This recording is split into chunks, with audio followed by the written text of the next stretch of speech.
Hello student, my name is Shubham Sharma and I am your social science teacher. Students, आज हम पढ़ेंगे 7th class history chapter first, जिसका नाम है इंडिया एंड द वर्ल्ड, यानी कि भारत और विश्व। जैसा इसमें लिखा हुआ है, children in class 6 you have study the history and culture of ancient era. जैसा कि बच्चों, आपने क्लास 6 में हमारे प्राचीन काल के इतिहास और संस्कृति के बारे में जाना था।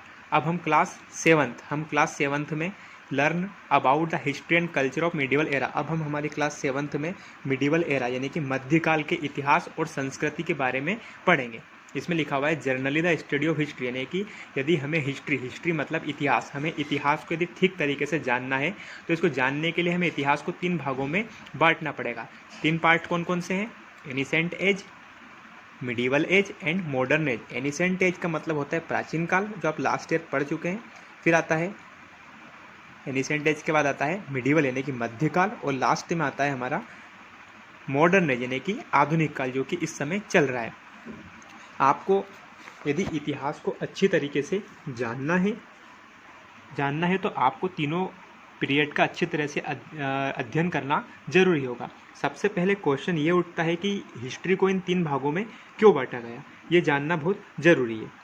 जैसे कि आपके दिमाग में क्वेश्चन आया होगा कि एनिसेंट एज, मिडिवल एज और मॉडर्न एज किस तरह से बना।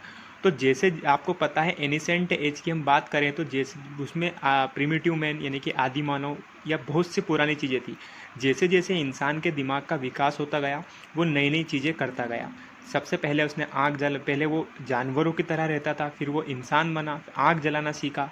इस तरह से जिस तरह से अपने मस्तिष्क का वो विकास करता गया, वैसे वैसे ही ये पीरियड चेंज होते चले गए। एनिसेंट एज खत्म हुआ, मिडिवल एज खत्म हुआ, फिर मॉडर्न एज आ गया। तो आप क्या समझे, जैसे जैसे इंसान के मस्तिष्क का विकास हुआ, वैसे वैसे उसने नए नए कार्य करना स्टार्ट कर दिए और ये पीरियड भी चेंज होने लगे।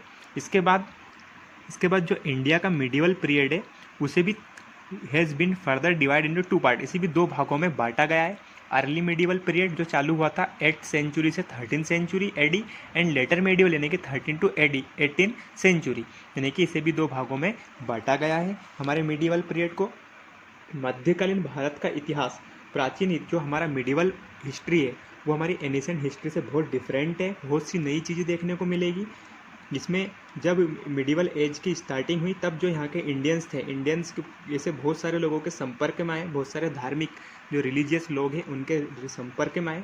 इससे क्या हुआ कि जो उस समय की सोसाइटी थी, उस सोसाइटी में बहुत सारे चेंज हमें देखने को मिले। आज जो प्रेजेंट में जो लैंग्वेज बोली जाती है, जो भाषा बोली जाती है, उनमें से कुछ भाषाएं उस समय ही उनका चलन हुआ था, उन्हें बोलना उसी समय से स्टार्ट किया गया था।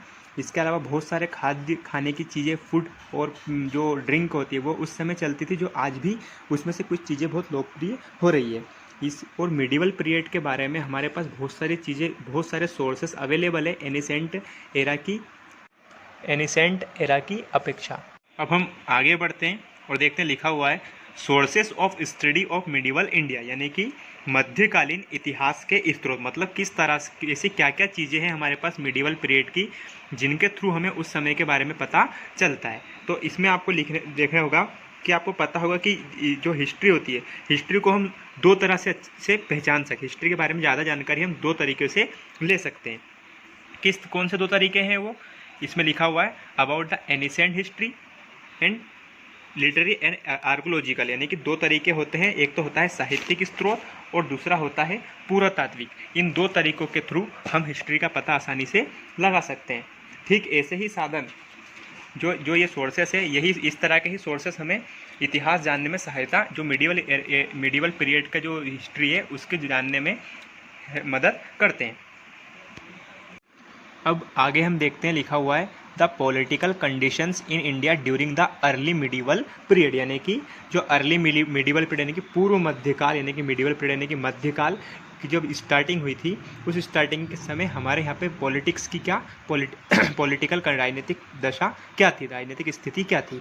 तो इसमें लिखा हुआ है in the early medieval period, यानी कि पूर्व मध्यकाल के आरंभ में जो हमारे नॉर्थन इंडिया यानी कि उत्तर भारत, यानी कि हमारे उत्तर भारत में बहुत सारी स्मॉल छोटे छोटे किंगडम्स थे। इसमें लिखा हुआ है नंबर्स ऑफ किंगडम, बहुत सारे छोटे छोटे राज्य थे। ये जो राज्य के राजा थे ये आपस में लड़ाई लड़ते रहते थे, किस लिए? अपने किंगडम को और बढ़ाने के लिए। इनमें लड़ाइयाँ हमेशा चलती रहती थी और जो सबसे शक्तिशाली होता था वो उस लड़ाई में जीतता था। उस समय सबसे शक्तिशाली जो किंगडम था वो था चोल, जो सबसे पावरफुल थे। इन्होंने स्टार्टिंग में जो एक स्टेट थी उस समय कोरोमंडल जो कहाँ, कोरोमंडल और मद्रास यानी कि चेन्नई, वहाँ पर इन्होंने इस अपने एक राज्य को जीता था। इसके बाद 9th सेंचुरी में इन्होंने जो चोल किंगडम थे, इन चोल किंगडम ने पांड्य राजाओं पर, जो पांड्य राजाएं थे उनसे लड़ाई लड़ी और उनको भी हरा दिया। और उनके पास एक स्टेट थी तंजौर, उस तंजौर को जीतकर उसे अपनी कैपिटल बना लिया। इसके बाद जो चोल थे, चोल जो लोग थे वो जो चोल किंगडम था उसके जो राजा थे वो एडमिनिस्ट्रेशन को बहुत अच्छे तरीके से संभाल रहे थे। लोग वहाँ पर बहुत खुश थे और जो पूरी स्टेट थी उस स्टेट को कई सारे भागों में बांटा गया था। इनकी इकोनॉमिक कंडीशन बहुत अच्छी थी। इसके अलावा आर्ट का बहुत नॉलेज था यहाँ के लोगों को, कलाकारियाँ अच्छी तरह से करते थे। इसके अलावा इनकी जो समुद्र शक्तियाँ थी यानी कि जो सी रूट होते थे उसके पास जो इनकी पावर थी वो बहुत पावरफुल थे ये। इनके जो चोल किंगडम के जो फर्स्ट किंग थे वो थे राजेंद्र प्रथम, जो बनाए गए थे 1025 AD में बनाया था जो तथा जब बनाए गए और उन्होंने 1025 में सुमात्रा एक जगह का नाम था, वहाँ पर लड़ाई लड़ी और सबसे पहले उसे इन्होंने जीता था। और वहाँ से ही इन्होंने अपना फर्स्ट एक इंडियन रूलर थे जिन्होंने समुद्र को क्रॉस करके एक जगह को जीता था। इनके अलावा इनके जो ट्रेड सिस्टम था, ट्रेड रिलेशन थे, वो चाइना और साउथ एशिया के अदर कंट्री के साथ बहुत अच्छे तरीके से। अब हम आगे देखते हैं, लिखा हुआ है Europe in the medieval period, यानी कि यूरोप में मध्यकाल। यूरोप का मध्यकाल कैसा था? अभी हमने इंडिया के बारे में जाना, अब हम जानेंगे यूरोप के बारे में। तो 5th सेंचुरी में क्या हुआ कि यूरोप में पावरफुल किंगडम था जिसका नाम था रोमन एम्पायर का डिक्लाइन मतलब पतन होना यानी खत्म होना, वो स्टार्ट हो गया। इसके जैसे ही ये खत्म होने लगा वैसे ही हमारा नेक्स्ट टॉपिक है राइज ऑफ अरब, यानी कि अरबों का उदय। अरब जो लोग थे ये कहाँ से आए थे? तो the Arab of western Asia, ये लोग कहाँ से आए थे? वेस्टर्न एशिया यानी कि पश्चिम एशिया के लोग थे ये। और ये जहाँ पर रहते हैं छोटे छोटे कबीलों यानी कि टेंट लगाकर रहा करते थे। और इनमें कोई एक सेंट्रल पावर नहीं था, यानी कि इनका कोई एक लीडर नहीं था। और लीडर नहीं होने के कारण ये लोग आपस में अपने क्षेत्र का विस्तार करने के लिए आपस में लड़ते ही रहते थे। उस समय जब 7th सेंचुरी की स्टार्टिंग हुई तो 7th सेंचुरी की स्टार्टिंग में पैगंबर मोहम्मद यहाँ पर आए और उन्होंने एक नए रिलीजन इस्लाम, जिसका नाम था नया रिलीजन इस्लाम का इन्होंने प्रचार किया। और धीरे धीरे इस इस्लाम का प्रचार करते करते कई लोग इनसे जुड़ते चले होने के कारण इनका पावर, इस्लाम धर्म के लोगों का पावर लगातार बढ़ता चला गया। और बढ़ने के साथ ही इन्होंने कई जगहों पर अटैक किए और अटैक करने के साथ साथ इन्होंने जहाँ पर अटैक किया उस जगह पर वहाँ पर इन्होंने उन लोगों को इस्लाम धर्म अपनाने के लिए प्रेरित किया। लगातार इन्होंने अपने धर्म का प्रचार करते चले गए। और ये इन्होंने कई सारे देश जैसे कि जॉर्डन, सीरिया, इराक, तुर्की, फारस, मिस्र आदि देशों को इन्होंने जीत लिया। इसके अलावा इन्होंने जब नॉर्थ अफ्रीका के कुछ क्षेत्र को जीत लिया, इसके बाद ये स्पेन चले गए। यानी कि इन्होंने अपने रिलीजन को इतना पावरफुल कर लिया कि लोग इनसे जुड़ते चले गए।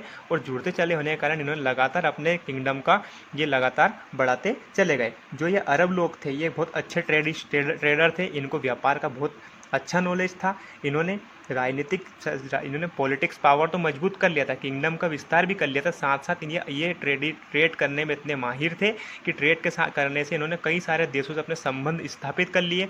इन्होंने जब संबंध स्थापित कर लिए तो ये वहाँ अपना नॉलेज दूसरे देशों को देने लगे और दूसरे देशों से प्राप्त होने वाले नॉलेज को लेने लगे। इस तरह से इन्होंने अपने ज्ञान का विस्तार किया और लोगों को भी इसके लिए प्रेरित किया। इन अरबों का भारत के लोगों से भी काफ़ी अच्छा संबंध था क्योंकि भारत के साथ भी इनके ट्रेड रिलेशन थे। इन्होंने फर्स्ट टाइम इन्होंने भारत पर अटैक किया। इनका अटैक करने का मेन मकसद था यहाँ की विशाल संपदा प्रॉपर्टी को लूटना। बट जब प्रॉपर्टी इन्होंने लूट ली उसके बाद इनके दिमाग में विचार आया कि क्यों ना इंडिया में भी अपने किंगडम का विस्तार किया जाए और इन्होंने इंडिया पर अटैक कर दिया। और अटैक स्थापित इन्होंने इंडिया पर अटैक कर दिया और तुर्कों को इस काम में, और जब इन्होंने तुर्की अरबों को जब इन्होंने अपने यहाँ पर अटैक किया तो इनको इसमें सक्सेसफुल हुए, इनको इसमें सफलता भी प्राप्त हुई। और भारत में जब इनकी एंट्री होगी तभी से भारत में मिडीवल पीरियड की स्टार्टिंग मानी जाती है।